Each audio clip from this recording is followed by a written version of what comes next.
I'm Jason Harris, vocalist of Cold Sin. This is Behind the Track with the SoundChick.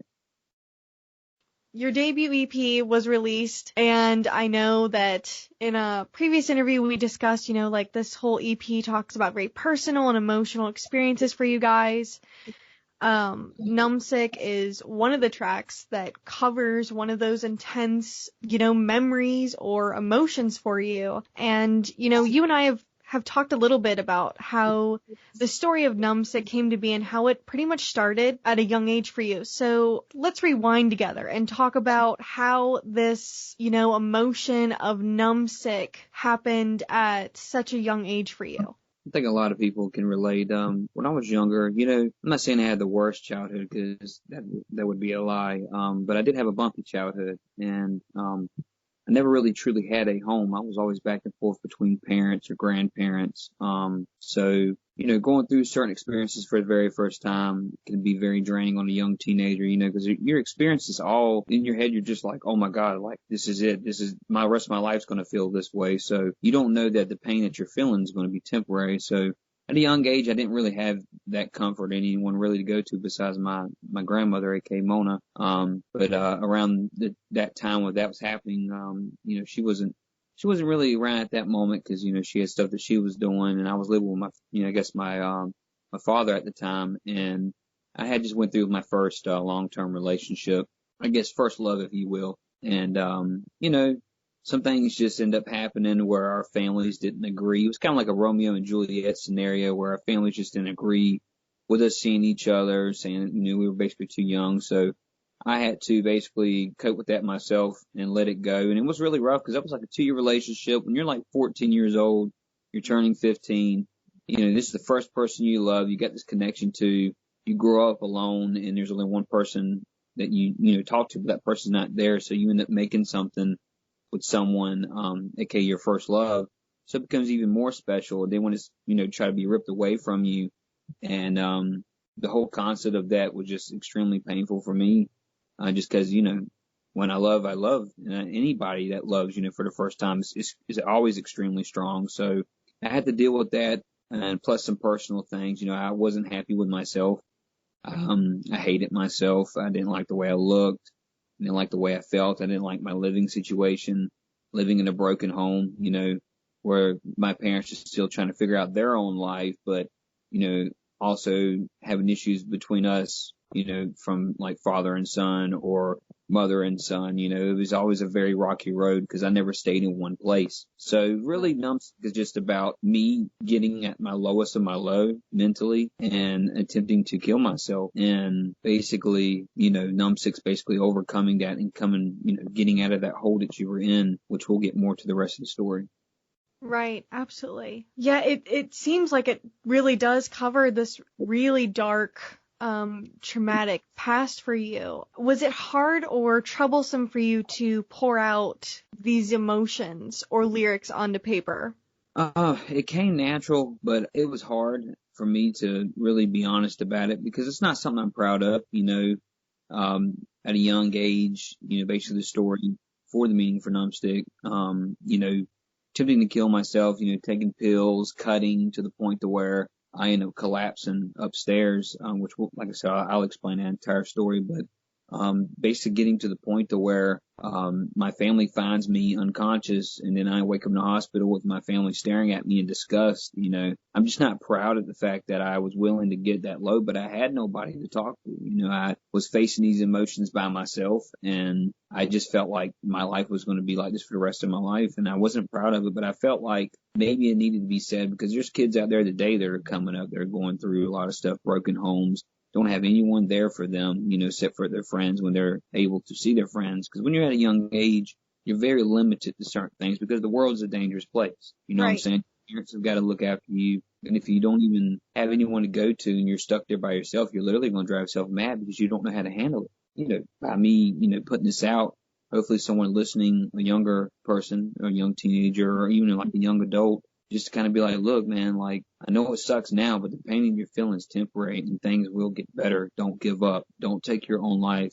You're here for a reason. Embrace that and get through it. Accept the negativity, move forward so you can have positivity.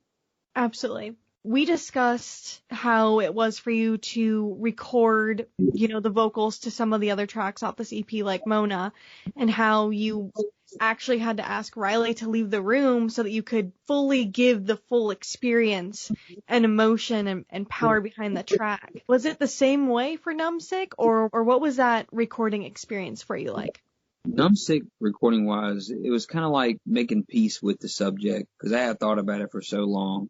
It was a subject that was always in the back of my mind because, it wasn't the first time I attempted the whole suicide thing. It was multiple times I went through it, but that last time, which the song was written about, just stayed longer than anything else that I've done mentally where I was handling it. That one just kind of was soaking there because I felt like I didn't make peace with it, because I felt like, every time I would go around things that would remind me of it, it would still hurt and the wound would still be open. I'm like, man, I really need to make peace with this. This has been well over 20, I don't know, like 15 years, 16 years, something like that. And I figured, why not just be honest and just let it go, and just put it in the music? Because, the music essentially for Cold Sin is based off of what we're feeling and what we're going through. It's no prepaid package. It's all real shit. And I think, that was my goal with Numb Sick, was just to get every last bit of emotion that I could from what I was feeling out on that track for that same subject. Absolutely. I think that your debut EP was almost like a concept piece where it very much told a story of all of the different, ups and downs in your life and how you got through it. So, you mentioned earlier that you had to go through certain steps to be able to come out of this dark place. So take me through how you got through this lowest of low point. What song off the EP can show listeners that, okay, this is where I was in Numb Sick, and this is me finally getting past it. This is me heading towards the right path. So basically, with the full story with Numb Sick, this will lead into the conclusion that, basically, I was 14 at the time, which if you look at the single, we actually have a boy there in front of the screen. We wasn't trying to make it anything like how I look, but for whatever reason, that boy looks identical to the way I looked when I was 14. So that's really trippy on how that worked out. But, I was 14 at the time. And, after that whole stuff with the breakup with the first love thing, I was, to myself a lot. I was very self-isolated. I think I managed to get myself grounded for a whole year or something like that. Let's just say I was a bad little seed back in the day, but stubborn at that. But so basically, going through a lot of mental turmoil and making peace with a lot of stuff that I couldn't control when I was younger. And I just wanted to end my life. And I wasn't happy. I was stealing my grandmother's pills, which I'm not proud of, And I remember I would try to cut myself deep so I would be able to bleed out. So when my parents found me, I was dead, It was kind of my way of like a, fuck you, I'm like this because of you. You did this to me type deal. Cause you're young, obviously as adults, it's a part of growing up and you gotta get through it and shit. But when you're young, you don't understand it. So you blame those that you love and are close dear to you because it's the only people that are there, I guess you could say. So, I took those pills and I remember walking up the steps in my parents' home and I just collapsed. I fell through the door. I hear my Nana, Mona, run up the stairs and she's freaking out. I'm having a hard time breathing and shit. And I just fade out. And then I wake up and I'm in this hospital surrounded by my family just staring at me, just having this disgust look on their face. And, the doctors that came in, they were like, oh, well, he had a mild heart attack, this and that. But the reality is I OD'd. But for the longest time, I hid that from them because I was just so disgusted with myself. And I just thought to myself, I was like, man, I can't believe that I allowed myself to get that low to the point to where I was willing to end my own life and be selfish and hurt those that love me, So Numb Sick is basically just dude, no matter how hard life gets, I don't, whether you get fired from your job, your wife leaves you, you can't talk to your kids, you don't have a good relationship with your children, but you're destroying yourself every night mentally and you're not making peace with, the stuff that you can't control. And I think it's important in life to accept the pain and stop running from it. That's what Numb Sick is all about. It's look, accept this pain and embrace it and push through because the person you are today is going to be a reflection of the strong person you are tomorrow. I love that. I mean, I literally am having goosebumps again. Hearing you talk about, the experience and what goes on behind each and every track. It is very powerful. It's intense. It's very real. And you said something in our last interview, which was, trauma sticks with you. It doesn't just leave once that situation goes away. And, that is a very real thing. I mean, and it's not common, for mental health and trauma to be talked about openly. And the thing is that it very much should be, because I think that people could learn a lot from it. But, Riley said something that was interesting, which was that he too was going through some sort of a downswing when he was writing the instrumentals to some of these tracks. And I know that he said that he was going through a downswing while writing the instrumentals to Numb Sick in particular. But do you think that whole connection between you and Riley having that same emotional attachment to the song made it easier to put together for you guys? It's crazy actually. He just sent it to me and it was just like, I don't know, bro. I don't know if this would be a Colson song, dude, but let me know what you think. And I was just like, dude, I fucking love it, bro. It's perfect. The chords, the synths, everything. I'm a sucker for that. And he was just like, right. I don't know, man. Send me what you're thinking. I sent him like a little demo because I do demos here before we get together. I'll do some vocal demos on the instrumentals that we're working on, right. And I'll send it back to him.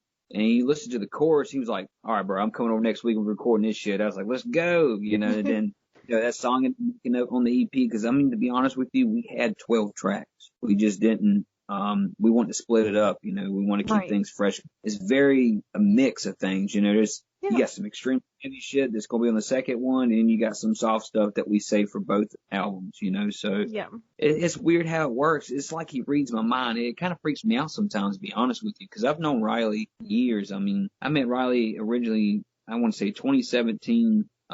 My other band, Head Trip Trauma, we had opened for Birth the Wretched with some good friends of ours, and he was there at that show, and that's how me and Riley met. And he ended up playing with some other bands that we played live.